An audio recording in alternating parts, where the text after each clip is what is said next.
ஸ்காட்லாந்தின் தெற்கு மலைப்பகுதிகள் ஒரு அழகான காட்சி. அவற்றின் மலைகள் ஆட்டு மந்தைகளால் சூழப்பட்டுள்ளன. ஒரு நாள் அங்கு சாலைகளின் ஒன்றில் ஒரு பெண் அசாதாரணமான மற்றும் குழப்பமான காட்சியை கண்டாள்.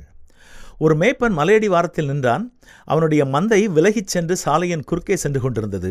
வாகன ஓட்டிகள் ஹார்ன் அடித்து கொண்டே இருந்தார்கள். இது ஆடுகளின் குழப்பத்தை மேலும் அதிகரித்தது. சரிவின் உச்சியில் இருந்து மேய்ப்பன் தன்னுடைய உண்மையுள்ள ஆட்டையெல்லாம் வழிநடத்துகின்ற அந்த நாயை வீணாக வழிகாட்ட முயன்றான். ஆனால் ஹார்ன் சத்தம் அதிகமாக இருந்ததாலும் மேய்ப்பனிடத்திலிருந்து நாய் நின்று கொண்டிருந்த தூரம் அதிகமாக இருந்ததாலும் அது தன்னுடைய எஜமானரின் அறிவுறுத்தல்களை பெற முடியாமல் போனது. ஆட்டை வழிநடத்த உதவி செய்யும் அந்த நாய் திசை திருப்பப்பட்டது. கடைசியாக விரக்தியில் நாய் மலையின் மேல் ஏறி எஜமானரிடம் சென்றது. கீழே குழப்பத்தை விட்டுச் சென்றது. மேய்ப்பனின் காலடியில் அமைதியாக நின்று நாயின் கண்களும் காதுகளும் கட்டளைகளை பெற்றன. பின்னர் கீழே ஓடியது. இந்த முறை என்ன செய்வது என்று அதற்கு சரியாக தெரிந்திருந்தது.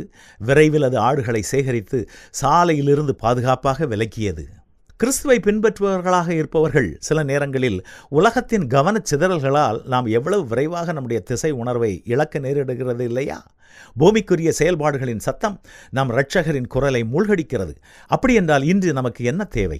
இதயமும் மனமும் அவருடைய குரலை கேட்பதற்கு, அவருடைய சித்தத்தை புரிந்து கொள்வதற்கு அவருடனும் அவருடைய வார்த்தைகளுடனும் தனியாக நேரம் செலவிடுங்கள். இன்று நீங்கள் குழப்பத்தோடு இருந்தால் இன்னமும் கடவுளோடு அந்த நேரத்தை நீங்கள் எடுத்துக்கொள்ளவில்லை என்ற அர்த்தம். ஒவ்வொரு நாளும் நம் குழப்பங்களை தவிர்ப்பதற்காக வேத வசனங்கள் மூலமாக கடவுள் நம்மோடு பேசும் வார்த்தைகளை மறவாமல் கவனிப்போமா? நான் உனக்கு போதித்து நீ நடக்க வேண்டிய வழியை உனக்கு காட்டுவேன், உன்மேல் என் கண்ணை வைத்து உனக்கு ஆலோசனை சொல்லுவேன் என்பதே பரிசுத்த வேதம் நமக்கு கற்றுக் கொடுக்கும் மிகச்சிறந்த ஆலோசனை. கடவுளுடைய வார்த்தையை வாசிக்க மறவாமல் அனுதினமும் நேரம் எடுத்துக் கொள்வோமா?